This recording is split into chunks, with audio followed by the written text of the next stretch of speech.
Hello everyone, welcome to exam treasury.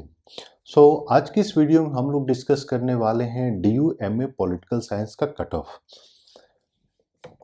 Delhi university का जो MA political science का cut off आता है साइंस।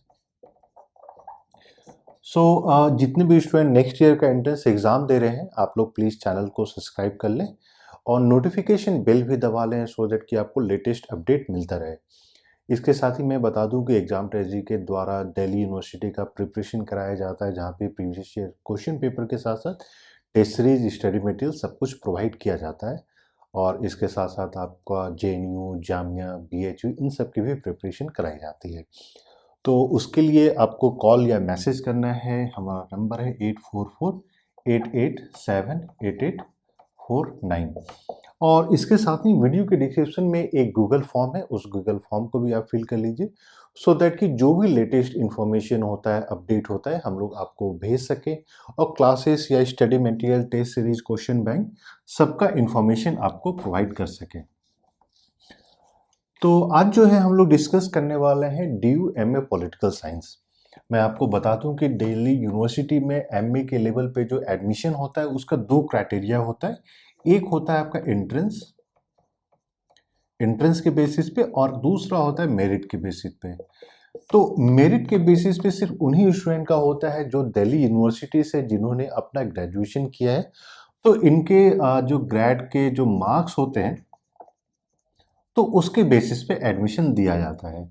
तो इसका क्या कट ऑफ है उसको हम लोग सेपरेटली डिस्कस करेंगे, एक अलग ही वीडियो में उस पर डिस्कशन होगा। आज के वीडियो में हम लोग एंट्रेंस के जो स्कोर्स हैं, मार्क्स हैं, उसके बारे में डिस्कस करेंगे और उसमें भी फर्स्ट कट ऑफ लिस्ट के बारे में ही डिस्कस करेंगे।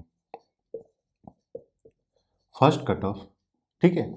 और हम लोग जो मेन पॉइंट है इसमें हम लोग हर एक कैटेगरी वाइज बातें करेंगे और आपको बताएंगे कि क्या क्या रैंक के बीच में एडमिशन हुआ है, जो हाईएस्ट मार्क्स था, जो स्कोर किया गया था वो कितना था, और जो लोएस्ट मार्क्स जो स्कोर किया गया था जिसपे कि एडमिशन मिला है वो कितना है, और इसके साथ साथ कंबाइंड रैंक कितना है।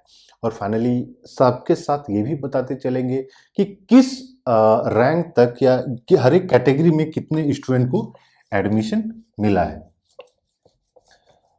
इस वीडियो को पूरा देखिएगा और इसके बेसिस पे आपके कोई क्वेश्चन है तो आप उन सारे क्वेश्चंस को भी पूछ सकते हैं। तो DU MA political science, DU MA political science. तो सबसे पहला कैटेगरी जो हम लोग देखेंगे वो है जनरल कैटेगरी। और मैं फिर से आपको बता दूं कि ये जो आज हम लोग डिस्कशन कर रहे हैं ये एंट्रेंस बेस्ड।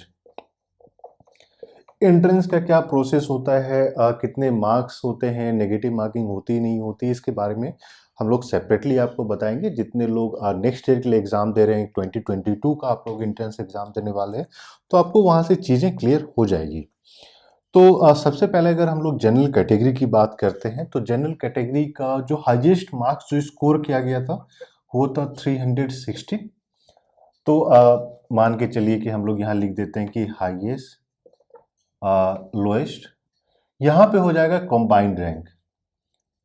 और मान लीजिए हम लोग लिख लेते हैं कि टोटल एडमिशन कितना स्टूडेंट को मिला। तो अगर हम लोग हाईएस्ट मार्क्स की बात करते हैं, जो स्कोर किया गया था वो था 316। और अगर मान लीजिए कंबाइंड रैंक की बात करते हैं तो साथ में ही इधर लिखते चले जाते हैं क्योंकि कंबाइंड रैंक अलग अलग होता है।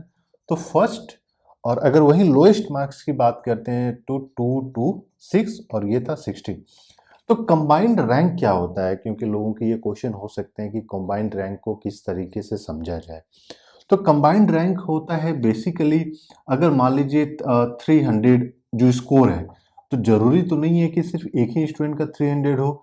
तो मान लीजिए 5 स्टूडेंट का स्कोर जो है 300 है, तो उन पांचों को एक ही रैंक दिया जाता है। उन पांचों को एक ही रैंक दिया जाता है। मान लीजिए 301 तक का जो रैंक था वो मान लीजिए 15 था, तो 300 वाले का जितने लोगों ने 300 मार्क्स स्कोर किया है सबका जो रैंक हो जाएगा वो 16 ही हो जाएगा। तो ये हो जाता है आपका कंबाइंड रैंक। तो एक तरीके से आप ये भी देख सकते हैं कि मिनिमम आपका कंबाइंड रैंक कितना होना चाहिए कि आपको एडमिशन मिल सके। तो जनरल कैटेगरी में अगर हम लोग फर्स्ट कट ऑफ लिस्ट की बात करते हैं तो एटलीस्ट जो इस बार जो एडमिशन प्रोसेस को अगर आप ध्यान से देखते हैं तो 60 रैंक तक के लोगों को स्टूडेंट को एडमिशन मिला है। अब बात करते हैं कि टोटल नंबर ऑफ स्टूडेंट जो जनरल कैटेगरी से जिनको एडमिशन दिया गया था, तो टोटल नंबर ऑफ स्टूडेंट्स है वो 127। तो 127 बच्चों को एडमिशन दिया गया। अब एक चीज आप यहाँ पे देखिएगा कि कंबाइंड रैंक भले ही आगे पीछे होता है, सेम होता है 60 पे, या मान लीजिए कि बहुत सारे लोगों का अगर 16 ही रैंक है, लेकिन इसमें भी ऊपर नीचे होता है। ऊपर नीचे इन द सेंस कि इस लिस्ट में आपका नाम कैसे आएगा। अगर एक 1 से लेके 127 स्टूडेंट का एडमिशन लिस्ट में नाम है, तो और 5 लोग ऐसे जिनके मार्क्स 16 है, तो कैसे डिटरमाइन होगा कि 16 में सबसे ऊपर कौन होगा, सबसे नीचे कौन होगा। तो ये सब डिपेंड करता है आपके ग्रेजुएशन के मार्क्स पे, ये डिपेंड करता है आपका एज के डेट पे। तो प्रोस्पेक्टस में आप देखिएगा तो ये सब अच्छे से डिस्कस किया गया है कि क्या क्या क्राइटेरिया होती है। ये समझना और भी इम्पोर्टेंट है क्योंकि बहुत सारे ऐसे स्टूडेंट होंगे, मान लीजिए कि 5 स्टूडेंट ऐसे हैं जिनका 2 to 6 ही मार्क्स आ गया है, लेकिन उसमें 5 में से सिर्फ और सभी का रैंक 60 ही है, लेकिन उसमें से मान लीजिए सिर्फ 2 लोगों को एडमिशन दिया गया क्योंकि 2 लोगों का ही और सीट बचा था। यानी कि 126 पोजीशन पे एंड 127 पोजीशन पे इन दोनों का जो है रैंक 60 है, मार्क्स 226 है। तो कैसे डिटरमाइन होगा कि उन सेम पोजीशन पे किन स्टूडेंट को एडमिशन देना है। तो ये डिपेंड करता है प्रेफरेंसेस पे, तो उसके बारे में हम लोग सेपरेटली बताएंगे। तो आज जो मेन पर्पस है कि एक बार सबसे पहले देख लेते हैं पहले कट ऑफ में किस तरीके से रैंक वेरी किया है। तो एडमिशन की अगर हम लोग बात करते हैं तो टोटल 127 स्टूडेंट का नाम आया था। 1 से लेके 127 स्टूडेंट को एडमिशन के लिए ऑफर किया गया था। जो अब नेक्स्ट हम लोग देखेंगे वो है आपका ओबीसी क्राइटेरिया। तो ओबीसी की अगर हम लोग बात करते हैं तो जो हाईएस्ट जिसपे कि एडमिशन दिया गया है वो है 287। और वहीं अगर कंबाइंड रैंक की बात करते हैं तो जो पहले स्टूडेंट हैं ओबीसी में जिनको एडमिशन हुआ है उनका कंबाइंड रैंक 8 था। लोएस्ट जो मार्क्स स्कोर किया गया था उनका 210 और कंबाइंड रैंक 76। तो एक चीज तो आप समझ जाइए कि अगर आप ओबीसी कैटेगरी में है तो आपको मिनिमम 75 रैंक तक अगर कंबाइंड रैंक आता है तो चांसेस हैं कि आपका एडमिशन प्रोसेस में आपका जो लिस्ट आती है उसमें आपका नाम आ जाएगा। वहीं अगर बात करते हैं कि टोटल नंबर ऑफ स्टूडेंट जो ओबीसी कैटेगरी से जिनको एडमिशन मिला था वो थे 85। थर्ड कैटेगरी आ जाती है शेड्यूल्ड कास्ट। तो शेड्यूल्ड कास्ट में जो हाईएस्ट स्कोर था वो था आपका 283। और जो पहले स्टूडेंट थे अंडर शेड्यूल्ड कास्ट कैटेगरी जिनको जो एडमिशन के लिए ऑफर किया गया था उनका कंबाइंड रैंक था 11। और वहीं जो लोएस्ट मार्क्स था वो था 166 और कंबाइंड रैंक था 120। टोटल नंबर ऑफ स्टूडेंट जिनको एससी कैटेगरी में एडमिशन मिला है वो है 47। फोर्थ कैटेगरी आ जाता है शेड्यूल्ड ट्राइब। तो शेड्यूल्ड ट्राइब में जो पहले कैंडिडेट हैं उनका जो कंबाइंड आप ये बोल सकते हैं कि एंट्रेंस एग्जाम में जो स्कोर था वो था 44 और वहीं कंबाइंड रैंक था 42। और अगर लोएस्ट मार्क्स की बात करते हैं तो ये था 156 और कंबाइंड रैंक की बात करते हैं तो वो था आपका 130। और टोटल 24 स्टूडेंट को शेड्यूल्ड ट्राइब में पहले जो पहली कट ऑफ लिस्ट आई थी उसमें 24 स्टूडेंट्स को ऑफर किया गया था एडमिशन के लिए। और जो लास्ट कैटेगरी है वो है ईडब्ल्यूएस। ईडब्ल्यूएस के जो पहले स्टूडेंट थे जिनका लिस्ट में नाम आया है उनका जो स्कोर था 290 और कंबाइंड रैंक 7 और 187 जो लोएस्ट स्कोर था 187, कंबाइंड रैंक 99 और टोटल 31 स्टूडेंट को एडमिशन के लिए ऑफर किया गया था। तो बेसिकली अगर मान लीजिए अभी भी आपको कंफ्यूजन हो रही है ये समझने में कि ये क्या चीज है, तो ये वो चीज है कि जितने स्टूडेंट को जो ऑफर किया गया है पहले कट ऑफ लिस्ट में, जो पहला स्टूडेंट है जो 85 में 1 से लेके 85 स्टूडेंट हो गए, जो फर्स्ट स्टूडेंट है उनके मार्क्स थे 287। और वहीं कंबाइंड रैंक की बात करते हैं तो उनके जो रैंक था वो था 8। और जो 85th स्टूडेंट है, जो आखिरी स्टूडेंट है जिसको ओबीसी के कैटेगरी में एडमिशन मिला था, उनका जो स्कोर था 210। तो यहां से आपको पता चल जाएगा कि आप जिस भी कैटेगरी में बिलोंग करते हैं तो आपको एटलीस्ट कितना स्कोर करना पड़ेगा। और टोटल मार्क्स जो होता है एंट्रेंस एग्जाम का वो है 400। और 100 क्वेश्चंस आते हैं। देयर इज 4 मार्क्स हर एक करेक्ट आंसर के लिए दिया जाता है। तो आपको एक ओवरऑल कट ऑफ के बारे में क्लियर हो गया होगा कि हाँ कितना स्कोर चाहिए, कितना स्कोर से आपको एडमिशन जो है अगले साल मिल सकता है। और तो ये था आपका पहला entrance based cut off list. हम लोग जो है सेकेंड लिस्ट, थर्ड लिस्ट, जो भी लिस्ट आती है उसके बारे में भी बात करेंगे।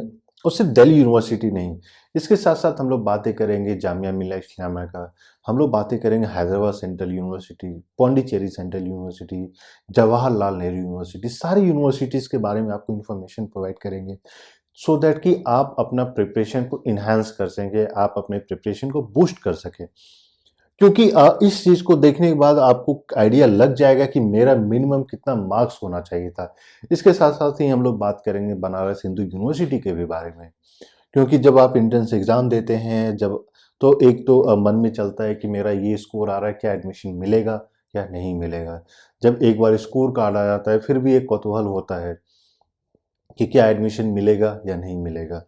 और थर्ड इम्पॉर्टेंट पॉइंट, मान लीजिए आपका फर्स्ट कट ऑफ लिस्ट में नहीं आता है तो उसके बाद आपको क्या प्लान करना चाहिए। क्या सिविल सर्विसेज जैसे कि बहुत सारे लोग प्रिपेयर कर रहे हैं तो क्या नेक्स्ट ईयर के लिए एंट्रेंस एग्जाम करना चाहिए, सिविल सर्विसेज के लिए प्रिपेयर करना चाहिए। तो ये आपको सेकेंड, थर्ड, फोर्थ लिस्ट से पता चल जाएगा कि आपके एडमिशन का प्रोबेबिलिटी या चांसेस कितना है।